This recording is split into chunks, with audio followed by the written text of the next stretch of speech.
Check out Paddy Power's new and exclusive Cash Card Plus, available to use online, at ATMs, or even down the local. Paddy Power, you beauty. Boo! It's the last day of the jump season. That's bad news. But hooray, it's a fantastic conclusion to what has been a fabulous winter of action. Welcome along to the weekend Racing Postcast. I'm Bruce Millington. I'm joined in the studio by my Racing Post colleagues, Graham Rodway and Paul Keeley.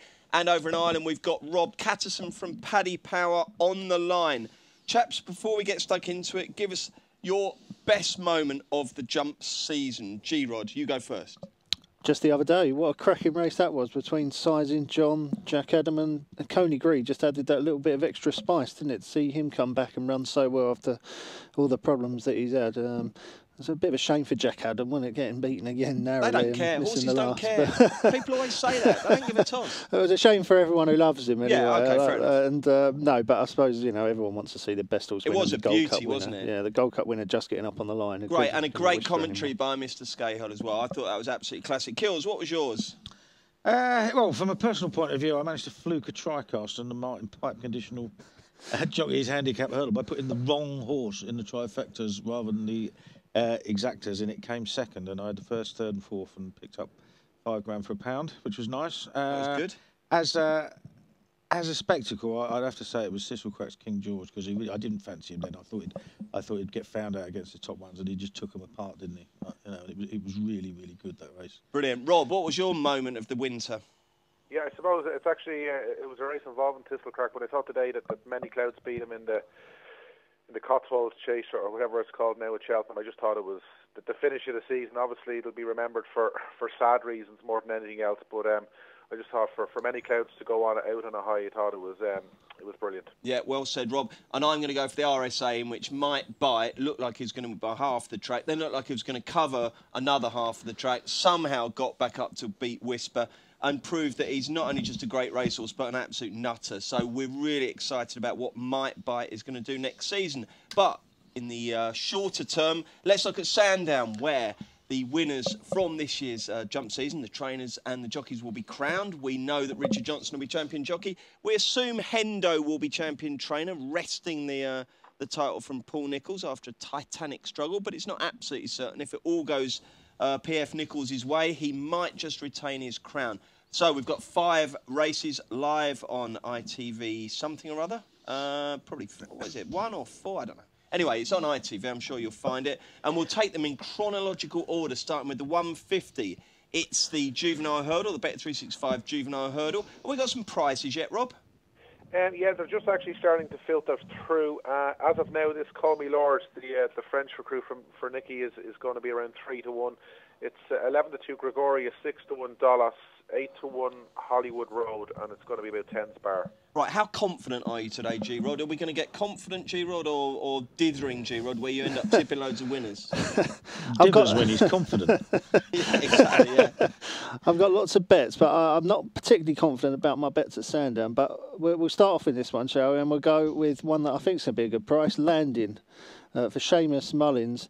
Caught the eye 3 starts ago, running on well into second behind a useful horse, so I can't remember now his name. That's handy, isn't it? Yeah. But is that useful? Night of Sin, something like that.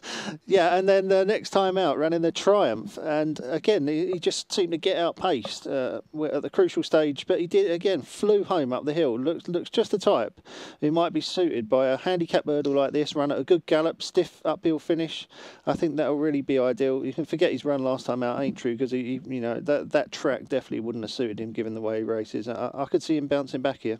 Landing for G-Rod. Who for you, Kills? Yeah, that's the one I put up in the weekend. I am quite interested in it for the same reasons Rod has said. I had a look at this. His race has been going about 7 years. The lowest weight any winner's carried 11 stone 1, and you know all but one of them carried 11 stone 5 or more. You see these horses that win Mickey Mouse races in the spring and late winter down the bottom of the weights. They're quite often fancied in the market, but they don't show too much. And I think the handicap has had a massive guess with his Call Me Lord. Putting him top weight, the race he won in France, nothing's come out of it of any good. And it's one of those, it's a Henderson thing that could shorten to 7-4 or drift out to 7-1. You just do not know. and I'd rather take a bit of known form. And I thought, Landin's Triumph run was a good run. It's the best bit of form in the race by a fair way, I'd imagine. And I think he's fairly treated. OK, Rob, have you got a view on this race? Yeah, I thought Gregorius was the interesting one for a couple of reasons. He's a two-time course and distance winner, but I think his front-running style, could get a lot of these in trouble. He'll be getting weight off Call Me Lord again. I'd say it's a lot of guesswork with this favourite from France, and I'd say we'll know later on tonight how well he's fancy. But I just thought Gregorius, in a race like this, he could get things up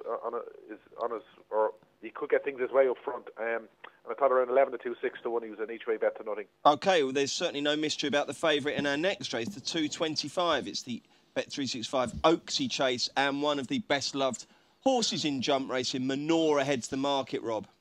Yeah, he sure does, and deservedly so. He's won the last 3 renewals of this, and you'd be a brave man to oppose him. We're 7 to 4 Menora. It's 11 to 4 Traffic Fluid. Justice Hill is 130. It's 8 to 1 Vibrato Valtat and 10 Bar, but it's going to be all about Menora for many. No unexposed horses here, is there, Giro? We know them all like the back of our hand. Who's going to cross the line in front? Absolutely. I mean, this is Menora's trip, track and ground, isn't it? Absolutely loves it. His time of year. But I don't want to be taking that sort of price about him. 12 years old, coming in off the back of a bunch of place runs. The interesting runner, Traffic Fluid, who keeps flying home. I mean, he absolutely flew home in the champion chase. And then last time at Aintree, he's beaten 17 lengths, but again was finishing better than anything else. The problem with him is I just don't know if he's that sort of horse that just gets behind and then always catches the eye, picking off runners. And for that reason, I'm going to take a chance at bigger price on Art Moresque, who's ran OK in big handicaps on his last 2 starts. However, I think he's better suited to these smaller field races. He jumps quite well, and there's just one piece of form sticks out when he gave £10 and a beating to Double Shuffle earlier in the year at Chepstow. I think that's pretty smart form. Double Shuffle's obviously developed into quite a useful type. I could just see Art Moresque causing an upset. OK, what do you think, Kills? Yeah, well, obviously I love Menora. I think I have backed him for the last 3 years for this. I do worry about him coming off a break, and it's not going to be the normal sort of spring weather that we've been having, is it? It's going to be coldish, and I just think he's a proper spring horse, and he gets a bit of sun on the back, and he'd enjoy it. And he's got to give £10 to Traffic Fluid, and I think that's a lot of weight to give. Now, that 6th in the champion chase was a good effort again. He's absolutely flying up the hills. He jumped the last sideways and still managed to finish strongly. And then last time he got outpaced, ran on again. He might be a 3-miler in the making. He's been campaigned as like a 2-mile horse all his life. But he's going up further in trip, and I think it might suit him. And he's got cheek pieces on first time. And like I said, he's getting £10, which is a hell of a lot of weight. There's only £4 between them, I think, in unofficial rating. So, he's going to be, he's the clear one on form if he stays. So you're going to go Traffic? I'm going to go Traffic, yeah. OK, what about you, Rob? Are you going to take on the Jolly? No, I'm going to be boring, and I'll tell you why. I wouldn't be worried the fact that he's running fresh. He'd only did 2 runs last season before he won this race. And his 2 runs this season, very hard to fault. Second in the Charlie Hall. OK, Irish Cavaliers, no world beater, but he'd Blackline and Q-Car behind him. And then he was 3rd over hurdles behind, Harry in November. They've obviously laid him out for this. And I think he's going to be very hard to beat. OK, the 3 o'clock's the Bet365 Celebration Chase. Only 4 runners for a Grade 1, which is disappointing. But I've got an angle in here, lads. The last 5 winners have been Sanctuaire, Sire de Grugy, Special Tiara and Sprinter Sacre, all beginning with S. So that points firmly towards Special Tiara and San Benedito, doesn't it? But I think the market sees it differently, Rob, doesn't it? It uses things like form and ability. Without a doubt, and all 4 runners go into the race with a win in their back, but it's all about Altior. He's the 1 to 4 favourite. Obviously, he's a novice taking on the more seasoned campaigners. Special Tiara is a 5 to 1 chance. San Benedito is 12s, and Vanatu is the outsider of the 4 at 20s. Righto, G-Rod, we've got the Arca winner versus the Champion Chase winner. Who do you fancy? Yeah, impossible to oppose Altior. I mean, he just looks something special. Finishes like a train with a clear round. I expect he'll win easily. How far? Exactly. It's hard to say, isn't it? It depends on how much they want to push him out. I suspect he can win this by as far as he likes. I think he's that good. 12 lengths? Well, we'd love to see that, wouldn't we? Let's just hope he gets back here next season and we get a proper horse take him on. Altior v Duven, that'd be good, wouldn't it? Kills, what do you think will happen here? Yeah, I think Altior will probably win. I mean, he does look, potential superstar. I mean, there is a case we make that he is too short, around 3/4 on or whatever he's going to be. against a champion chase winner who does love Sandown and goes really well there. I wouldn't have much of an appetite for a bet against Altior, but I think it's probably harder than the odds suggest because he's a good horse, Special Tiara. Okay. What about you, Rob? Are you going to take him on? Yeah, I think he's worth taking on because obviously the article, not that he wouldn't have won, but obviously there was a little bit of doubt as to what would have happened if Charbel had stood up. And if you go back to the Henry VIII back in December, he looked in trouble for a long way until maybe just jumping the last. Listen, there's only a pound between himself and Special Tiara. Special Tiara comes good at this time of year. You know, I think this lad could drift. I think if you were back in Altior, I'd go low in the distances, but I think Special Tiara could give him plenty. Righty ho, we'll look at the big race in just a mo. Introducing Paddy Power's Hot Trot Jackpot, their new free-to-enter horse racing competition. Every Saturday, pick 5 horses in a free Lucky 31 bet for your chance to win the guaranteed £10,000 jackpot. T&Cs apply. 18+ BeGambleAware.org. OK, 3:35 at Sandown, Bet365 Gold Cup. This is a race that has seen better days, hasn't it, lads? I mean, 13 runners, it's really, really disappointing, isn't it? You know, it's competitive. It'll be I think good. it's down. They knew the but ground was going to be fast all along. But yeah, it is disappointing. I mean, we've had, there were more runners for the last 6 years than there were 5-day entries. We've ended up with just 13, which isn't great, is it? Not ideal, but I'm sure it'll be a decent race. It's certainly a very interesting punting puzzle. And how do Paddy Power bet, Rob? Okay, as of now, we're 9-2 doing fine. Just a par, previous winner 7-1 with the Young Master, along with the Druid's Nephew. It's 8-1 Sugar Baron. It's 9 Feet of the Rock, 12-1 Present Man, Rock the Casbah, and 16's Bar. Righty ho, G Rob. Before Keels boasts about the massive prices he's already nicked on doing fine, you tell us who you fancy. 4 horses came on my radar, 3 Old Warriors and 1 Novice. The 3 Old Warriors, I just could not choose between them. They were Fear to Guide. The Young Master obviously won it last year, races off the same mark, very similar angle to last week's winner, Vicente. And the Druid's Nephew, I think it's £10 lower than when 7th in the race last season. But those 3 are all very closely matched, particularly on the Cheltenham form last time when they all finished around each other. I find it impossible between the lot. So I'm going to go with the Novice instead, Rock the Casbah, for Philip Hobbs, who's back in decent form. I like the way this 1-2 starts to go. And last time out, it would come up against American, who is one of the most exciting novice prospects this season. He was no match for him, but he's always looked like a stayer to me, Rock the Casbah. I think the extra 4 furlongs could bring out a bit of extra improvement. You like the ground. And it's been a season for the novice, isn't it? I mean, we obviously had our Duke winning the Irish National. Wouldn't surprise me if Rock the Casbah ran well. Keels, who had a hit with Rock the Casbah? What are you asking me for? You're just asking me so you can ridicule. I'm not ridiculing. Do you know, G? Wouldn't have the faintest idea. I don't know, no, sadly. But Keels definitely would know. I'll make it. Do you know, Rob? I know the song, but I don't know the artist. I'll do multiple choice. Was it A, the Jam, B, the Sex Pistols, or C, the Clash? I don't know. Really? Hey? It wasn't the Sex Pistols. No, it's the Clash. Okay, never mind. Anyway, who's going to win? Okay. Right, yes. I haven't got a massive price against about doing fine, but I think he is the most likely winner. He's always shaped as though he was a good stay and chaser in the making, even as a novice when he ran about 8th in the 4 miler a couple of seasons ago with Rebecca Curtis last season for the second season over fences, but she lost her form and so did he. But come back to Neil Mulholland. 3 good seconds, and then absolutely bolted up at Cheltenham last week. I was down there, and I opposed him that day because I was fed up with backing him and seeing him finish second, and he won very, very easily.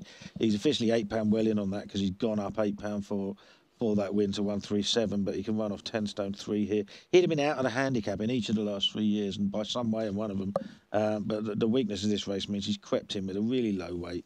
They got Tom Scudamore on him. I think he'd take a hell of a lot of beating. Rock the Casbah was on my list. I was just looking at past quotes of it, and the Hobbs were absolutely adamant that he wanted soft ground. I'm not sure that's actually borne out by all of his form, but the other ones have been around a while, haven't they? The Young Master, yeah, he's on the same mark as last year, but the handicap only put him up £2 for winning last year. So he didn't rate the race last year, and those that ran in it, not many have done much for it. So I'm going to go with something new, and it'll be doing fine. Doing fine for Kills. Okay, Rob, who do you think is going to win it? Yeah, I like Neil's other horse, the Druid's Nephew. Graham obviously alluded to the fact that he's 10 pounds lower than last year. He's actually on a lower mark as well than the time he won on the Tuesday of the Cheltenham Festival. Neil's horses are flying. He's had 3 winners alone this week. No Feelies on board. He was well fancied for this race last year and it didn't come off. And I think with the first-time visor, I think tomorrow could be his day.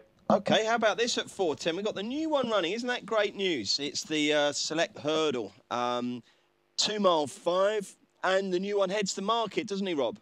He sure does. He's a 2-1 favourite. We're 3-1 about Modus. Lamy Surge is 11-2. 8-1 Petit Zig. 9's Old Guard. 12-1 bar the remaining 3. G-Rod, who wins? It looks a bit like one of those Irish races, doesn't it, where you get Gordon Elliott v Willie Mullins. Here we've got Paul Nicholls against Nicky Henderson. We've got 3 Nicholls runners, 4 Henderson runners, and obviously Twiston Davis on the new one.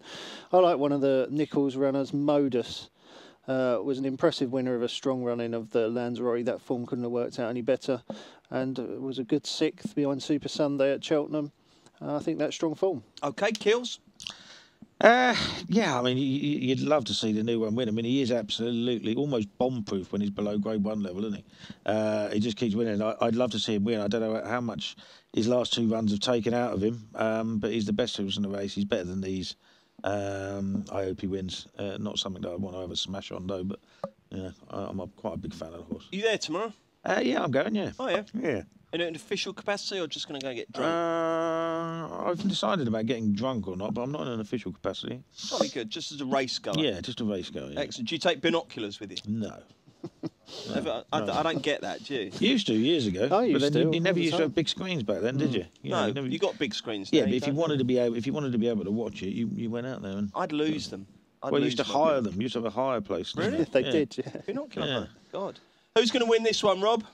Yeah, I suppose for the reasons that Paul said, the new one, I don't think I would have tipped him up in the past, but we've always said 2.5, 2.5 is his ideal trip. He's had 2 good runs behind Bouverdaire his last couple of times, so he looks at the obvious answer. I think the interesting one could be Beat That. He hasn't obviously run for a long time, but I know Nicky's obviously gone out for this title, but I don't think he'd be running him unless he thought this lad might run well. But the new one sets the standard without a doubt. Okay, anything else in the last 2 at Sandown, G-Rod? No, nothing for me in those. Kills? Yeah, quite interested in Dark Flame in the 4:45. Has run some decent races this year when he gets good ground that he likes, and he won very easily here earlier in the season. He's massively better off with Poker School for finishing behind him a couple of starts ago, and I think he's probably reasonably well handicapped, and the ground will be very much to his liking. And the last race, I'm still trying to choose between one of my Cliff horses, Wait For Me. He was 9th in the county hurdle. I've always thought he wanted stepping up to 2.5 miles, which he's getting. But then there's Duke Street, who I think is running into form, and he just found 3 mile too far at Cheltenham last week. And I think he hit the form this time last year, won very easily over a similar trip at Newbury. So it'll be one of those 2. Okie doke. Competition time. On Monday's show, we asked who is the current favourite for the 2,000 guineas with Paddy Power. The answer, of course, is Churchill. And the winner is Mark Morrison. What was Mark Morrison's big hit, Return Kills? of the Mac. Yeah, well done, G-Rod. So it's a musical theme. As Return soon as I saw of the Mac. No, never heard it. It's not Meatloaf, he doesn't want to know. Anyway, well done, Mark Morrison from Dublin. You correctly tweeted that answer using the hashtag Postcast, so you win a free €25 bet from Paddy Power. Well done. There will be another chance to win again in Monday's Postcast. Introducing Paddy Power's Hot Trot Jackpot, their new free-to-enter horse racing competition. Every Saturday, pick 5 horses in a free Lucky 31 bet for your chance to win the guaranteed £10,000 jackpot. T&Cs apply. 18+. BeGambleAware.org. Righty-ho, let's switch our attention to Haydock Park, where there's a couple of ITV races, starting with the 205. The Champions League betting at 188 bet handicap. Over a mile. OK, G-Rod, who wins this one? El Vip for Luca Kumani. Ran really well first time up Bath. I thought just did a little bit too much too soon. Travelled really strongly into the race. Didn't quite get home. I think he'll be better for the run here. Okay, Elvit for G-Rod. He's been very succinct with his answers today, like that. Kills, Yeah, what I do you mean, this think? is a short price favourite, this Elvip. He was third to Oh This Is Us, who's favourite for the next race on the card, and he did travel really, really well. I had a thought then that this could well be Luca Kumani's Royal Hunt Cup horse. He needs to get him up in the weights to be able to get into that sort of race. So he's bringing him out quickly again with Frankie Dettori on. It'd take the world to beat him. I may well throw a sentimental 5 or a Alfred 10 Hutchinson. at Top Notch. Top Notch is in There's there. lots of oldies here, isn't there? He was only beaten just over 5 lengths in the Lincoln off a mark of 105, been dropped £3. I know it's good to go on firm ground, and everyone says he's a soft ground horse, but if you look at his record on Racing Post ratings, there isn't much between his form on any surface. OK, Rob, have you got the winner for us? Yeah, hard to disagree with the lads. He's going to be around 13 to 8, 7 to 4 this Elvit, but he looks fairly progressive, and I'd say he'll be popular and he'll win. Okie dokie. Next up is the 240, the best odds guarantee at 188 bet handicap. 7 furlongs, 45 grand to the winner. That winner is G-Rod. Yeah, having tipped El Vip, I'm going to stick with Oh This Is Us, who beat him last time out. Looks an improved performer this season. Obviously finished second in the Lincoln, won a huge gamble on his previous start. I think he can defy top weight. OK. A very versatile horse, as though this is us, isn't he? Because, I mean, second in a good soft Lincoln, and it was firm ground at Bath, and he won there. A little bit concerned if it's slow run, if it's a slowish run 7 furlong, whether he'll get there in time, because I think he wants a mile now. I mean, he's got plenty of 7 furlong winning form to his name. I like Twin Appeal that won at Musselburgh last time. He absolutely bounced off the fast ground there, so we'll love it here. Long term, the horse I'm most interested in is Stamp Hill, but not on tomorrow's ground. I'm surprised he's running, to be honest. OK, Rob, the winner of the 240 at Haydock is... Yeah, I'd say that though this will be pretty hard to beat, but he's given weight all round. I thought Afjan was the interesting one. Haggis's horses are flying. He was fourth in a pretty good handicap at Ascot last October. With Frankie on board, Afjan might give this favourite plenty to do. OK, let's turn our attention to Punchestown, the final day of what's been a really, really brilliant festival. Really enjoyed the racing, really enjoyed the postcast we've had every day with Lee and the lads from the Irish team as well. Great job, fellas. So let me see now, what's the biggie here at Punchestown? Which one should we do? Should we do the mare's race? What time's that? Is that the 5:30? No, 3:50. 10 to 4. Oh, yeah, sorry, my time's been thrown. Yeah, we were hoping to see Annie Power's swan song, but we're not going to. But there's some well-known names here. And what's the latest betting on the 3:50 from Paddy Power?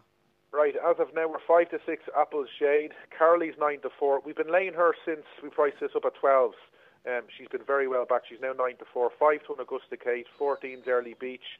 Whiteout is the 4th of Willie's Runners at 25s. 33 to 1 Barra. And Lady Buttons is the 100 to 1 Outsider. OK, Augusta Kate looks big to me at 5 to 1. Am I wrong there, G-Rod? Yes. OK. I think Apple's Shade is going to be devilishly difficult to beat. I mean, if there is ever a spring horse, she is it. I was at Punchestown last year when she won. She was so impressive that day. I can just see her being even better than she was at Cheltenham here. Obviously, the trip suits ideally. And it's really interesting, isn't it? Because she used to be trained by Willie and obviously switched to Gordon this year. They've got the title between them. This could be the moment, couldn't it? Yeah. This could be the moment. So you're going for Apple's Jade. What's happened to you, G-Rod? You're not getting the trip, are you? We get about 10 seconds, that's it. You've stopped. I've got a lot more to say about loads more. We like it. OK, so you're keeping your powder dry. Say, we need to phone David Jennings or something. Oh, no, it out a bit, it kills. Yeah, I don't think you're going to pose Apple's Jade. I think she's really, really good. And like Rod has said, she's very much a spring horse, and she's running against a bunch of novices here as well. So she's got much better form in the book. What do you make of Carolee though? It's got about a stone and a half to fight, isn't it? I mean, it's a lot. It's an awful lot against a very, very good mare. I think she'll win. If they go that way, I think she'll win the Stayers Hurdle next year. Okay. Because she's going to step up in trip, and she's going to really love 3 miles next year. I mean, that's what they were talking about doing at some point this season, anyway. So I hope back to see around that. about Christmas time before a spring form kicks in. Well, yeah, exactly. Yeah. Okay, jolly good. Rob, what do you think is going to happen? Are you going to take on the Fav? No, I think I don't think she's opposable. It's funny that they're running Carolee. Obviously, Vroom's running today. They obviously don't think they can beat Applejaye with Vroom. Obviously, Limini's not right. She doesn't run at all. And I'd say they're throwing as many darts as Applejaye as they can. I'd say they don't think they could beat her, but they're more hopeful than anything else. I think if she's anyway even money tomorrow, I think she's big bet material if you like a bet. Okie doke. What's the next one? Should we do the 425, the old juvenile hurdle? Obviously, the king of the juveniles, Deffy, isn't running here, but there's some decent sorts on show. How do you bet, Rob Catterson? Yeah, it's funny. It's been different throughout the week. We're now favoured with Mary DeVee. She didn't obviously go to Cheltenham. We're 5-2 her. We're 11-4 Bapome and Mega Fortune. We're 6 as Land of Hope and Glory, and it's 8 Spar. But it's interesting. We've put Mary DeVee favourite, even though Ruby's not on her. Okay, who do you think is going to win? We'll stick with you, Rob. Yeah, I was sweet on Mary DeVee going to the Triumph. She disappointed in the Grade 1 at Leopardstown, and obviously she wasn't right. It's very hard to split Bapome and Mega Fortune, and I just think because they're so hard to split, I just think if there's an improver, it's got to be Mary DeVee. She's probably no value at 5-2, but if she was bigger, she could be a bet. Again, this is going to have a huge impact on where the trainer's title goes, but I just think that they think a little bit more about this Mary DeVee than most think. She's getting the mare's allowance. I think she'll win. Who are you going to opt for, G-Rod? Yeah, for similar reasons to Rob, it's hard to get Mega Fortune and Bapome apart. I mean, they are locked together on all sorts of lines of form, and I don't know, I'm not sure that is the line of forms that the strongest, so I'm going to go with Mary DeVee as well for Willie. What about you, Kills? Oh, I think that probably is the line of form. They're second and third in a triumph to a very, very good winner. Obviously, both put in their place. But you know, the way Willie Mullins' horses are running this week compared to Gordon Elliott's, then you've got to think that Bapome will finish in front of Mega Fortune this time. Only a short hair behind at Cheltenham, and I think Ruby's probably chosen right. Okay, Rob. Anything else that punches down Saturday for us? Yeah, it's a brilliant card. There's 3 really, really tough handicaps. There's 2 handicap chases where Willie's got loads of runners. The one that stood out in the first handicap chase, I suppose, Blessed of Wings is going to be popular after his run in the Irish National. He's probably the most solid there. That's the 3:10, isn't it? Yep, the 3:10. The 5 o'clock, the Pat's Half handicap chase. I think this is the one that they've been looking forward to most of the week, Willie's crowd. The Crafty Butcher, he obviously didn't get into Cheltenham. He was just touched off in the Paddy Power. He was second to a really well handicapped horse in Noble Endeavour. I think this is their big one of the week when it comes to handicaps. The Crafty Butcher will be very hard to beat. And then Willie's got 8 in that handicap hurdle, the Grade B. You can make cases for a lot of them. Ruby obviously had the pick, and I think the fact that he's picked this Bon Aumiel off 10-11. But I'd say if you back any of the Willie 8 in that handicap hurdle, you'll get a good run for your money. But of Willie's handicap horses, I'd say the Crafty Butcher is going to be he's going to be the one. Yeah, I hear only good things about the Crafty Butcher in the 5 o'clock. Do you want to shout anything else out? Yeah, I've got a couple there. 5 o'clock, the one the Crafty Butcher's in, I really like Catnap. You won't see horse put in a more sloppy round of jumping and entry and still finish second than this one did. Found a bit of trouble in running as well and absolutely flew home, was unlucky not to win. I think that'll improve for a step up in trip. Likely race for Joseph O'Brien. There's more to come from that. And in the 5:35, Score Mia finished 5th in the Coral Cup. Made a big move coming down the hill. I thought did plenty enough too soon there. I think you'll see an improved performance from Score Mia. Rightio, Kills, anything? Yeah, I wouldn't rule out a massive price. Horse with 3 P's next to his name, O'Phelan's Boy, down to a mark of 138. Now, I heard it had a wind up before the Grand National, but you know, a horse runs down the field in the Grand National is neither here nor there. We don't know whether it's worked, but he was a much better than the 138. And Rebecca Curtis has had success at this meeting a few times in the past. So I think just because it'll be an absolutely massive price, I might have a little go there. And a horse called Modem, who was 4th last time out of Fairy House in the 5:35 for Jessica Harrington, who could win with do a no stable wrong, cat can at she? the moment, couldn't she? Yeah, so that would interest me as well. Righty-ho, let's get the Saturday best bets. This will not be beaten. G-Rod, I'm expecting good things from you, mate. Yes, in the 4:40 at Leicester, Favourite Royal. I don't think I have the card here. I don't, but this horse Here we are, it's on my phone. Oh, there you go. Yeah, I mean, this was a huge eye-catcher last time out at Wolverhampton. In a race where they went quite a slow pace, this was held up right at the back, and it flew at the finish. It absolutely flew 33-1, G-Rod, look. Yeah, I mean, that was a huge run. It was so unlucky not to win that race. If it comes on anything at all from that run, it's going to be very difficult to beat. And the stable, Eve Johnson Houghton, is another one who's flying at the moment. So, favourite Royal. Who is your favourite Royal, G-Rod? Who do you like best? I don't know. I don't really have a preference. You don't? Not really. Ask Keeley. He loves. Who's your favourite member of the Royal family? I can't really say I pay much attention to what goes in the world of the Royals, to be honest. I like the Jelly. You can't beat the Queen. She's great. Right, OK. Who's your nap, Kills, more importantly? Yeah, it's got to be doing fine. I think he's lobbed in and off 10 stone 3. He will stride clear after the last. And that's in the 3:35 at Sandown, of course. Rob Catterson, who's your Saturday banker? Yeah, I'll stick on the home front, and I'll go for the Crafty Butcher in that Pat Taft handicap chase. I think Saturday's the day for him. The 5 o'clock at Punchestown. OK, thank you very much, chaps. Let's have a quick look at Sunday, where the meetings take place at. We've got Gorham Park and Limerick, and there's some decent stuff going on at Salisbury, plus they're racing up at Thirsk. So, some decent stuff there. And Rob, you sounded the keenest before the show when I said who likes anything on Sunday, so you lead on. Yeah, there's a couple of races at Gorham. Obviously, it's flat racing at Limerick and Gorham, but there was 2 races at Gorham which stood out. There's a conditions race at 3:35 where you've got Craig's Pipes, who was one of the top fillies in Ireland last season. She makes her reappearance. I think Turret Rocks down towards the bottom for Jim Bulger and Kevin Manning. She was well fancied for the Guineas last year. She didn't really hit the heights, but I think the fact that they're keeping her in training, they think she might have big days ahead of her. So Turret Rocks in the 3:35, she'll be a price as well. And in the race after that, the 4:05, we've just got 5 going to post.